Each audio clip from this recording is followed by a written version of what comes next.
Georgia has a new child abuse reporting statute, and it went into effect on July 1st. Every church needs to know what our new law includes and how it affects our ministries with children and youth. The new law is found in the Official Code of Georgia Annotated, Title 19-7-5. There are several key provisions for churches to be fully aware of. The new law defines child service organization personnel as persons employed by or volunteering at a business or an organization, whether public, private, for-profit, not-for-profit, or voluntary, that provides care, treatment, education, training, supervision, coaching, counseling, recreational programs, or shelter to children.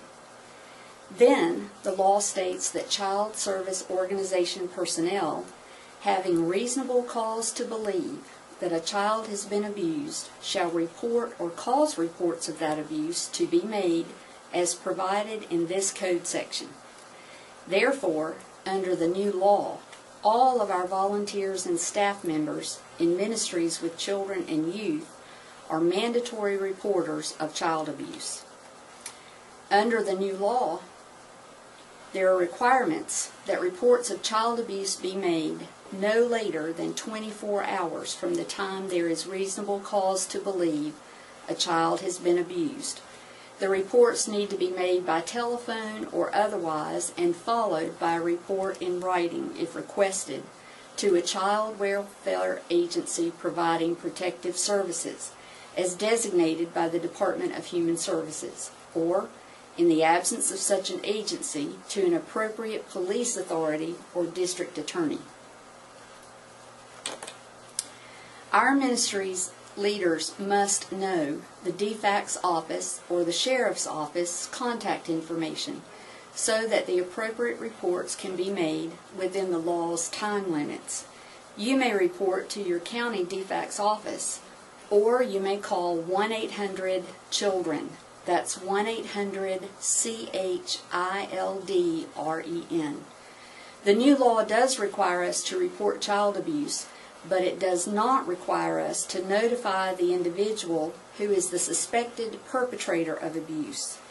And the new law does not require us to investigate the situation before making a report.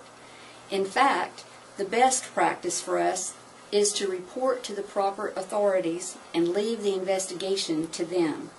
However, in the event we must make a report of suspected abuse, I would advise that we write up a summary of what is reported for the church's records.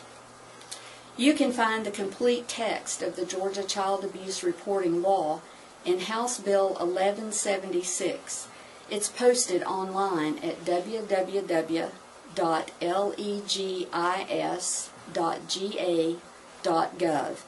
For additional information on developing your church's reporting procedures and practices, you may email me, Joy, by sending it to joy@heinzenmelton.com.